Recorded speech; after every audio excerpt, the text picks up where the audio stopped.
and the departments and the military people that are working on this operation will continue to sustain and increase our operations in this city. We are not going away. We are staying here to liberate this city from the socialist and the burdensome leadership that this governor and that this mayor have placed on this country and what they have tried to insert into this city. So I want to say thank you to every single person that has been able to do this. Hands up. Also, I want to talk specifically to the rioters and to the politicians in because Los the fact of Angeles. the matter is, a half a dozen violent criminals that you're rotating on your.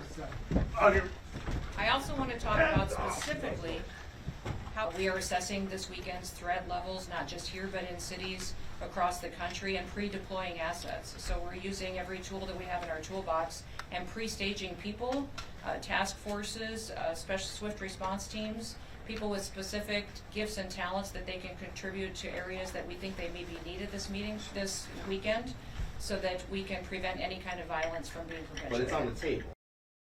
We have over 1,500 people that we have been interdicting with, arresting for different situations, and we will continue to build on that. That's been just over the last few days.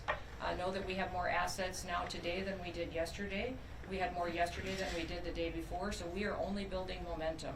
This is only going to continue and be increased until we have peace on the streets of Los Angeles. The president has told me, Christy, use everything that we have to make sure that the citizens of Los Angeles know that we care about them. Oh, you know what, I don't even know the senator. He did not request a meeting with me or to speak with me. So when I leave here, I'll have a conversation with him and visit and find out really what his concerns were. I think everybody in America would agree that that wasn't appropriate. That if you wanted to have a civil discussion, especially as a leader, a public official, that you would reach out and try to have a conversation. For instance, I have left voicemails for Governor Newsom wanting to have a conversation. Has he returned them? No.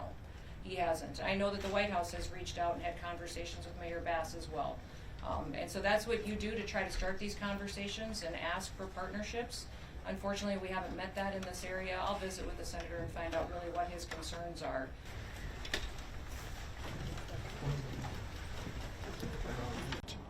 Briefing from federal officials as part of my responsibility as a senator to provide oversight and accountability.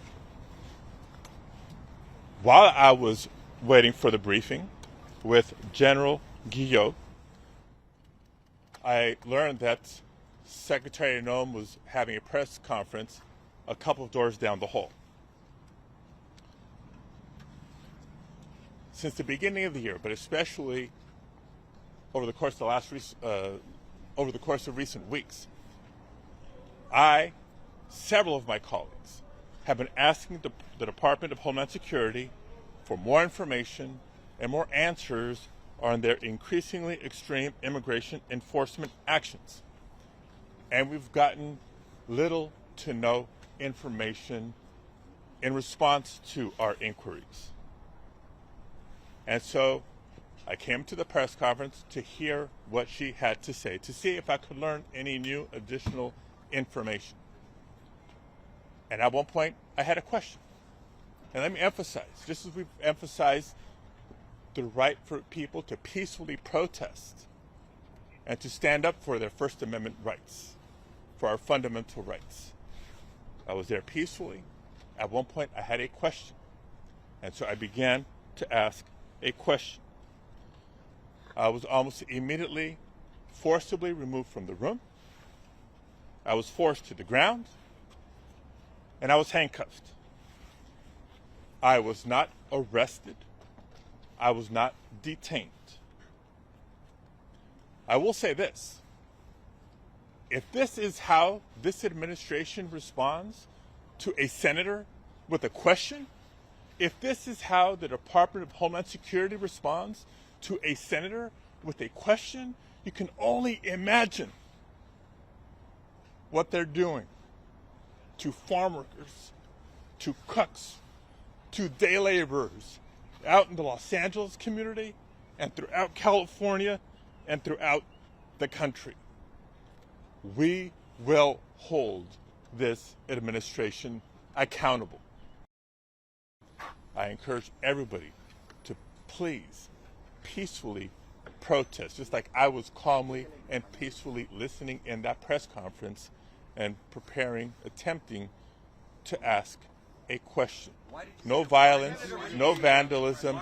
Please continue peacefully protesting, and that's all I will have to say today. Thank you very much. Can you give us any insight what you and the secretary said afterwards? Come in and do that. Why did you disrupt it?